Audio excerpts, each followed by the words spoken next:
We have all felt it. You're up late, working, studying, watching a movie, reading on the computer. Doesn't matter what you're doing.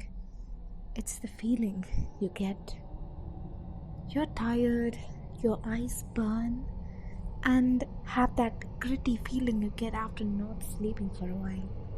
Okay, you can't crawl into the bed right now, but you close your eyes for a couple of minutes. Try to get a little moisture back into your eyes. That couldn't hurt anything, right?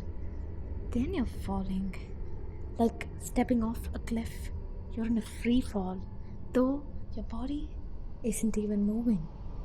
Then, like a bungee cord snapping back, you're jerking awake, heart thumping a little faster, blinking quickly, wondering what just happened.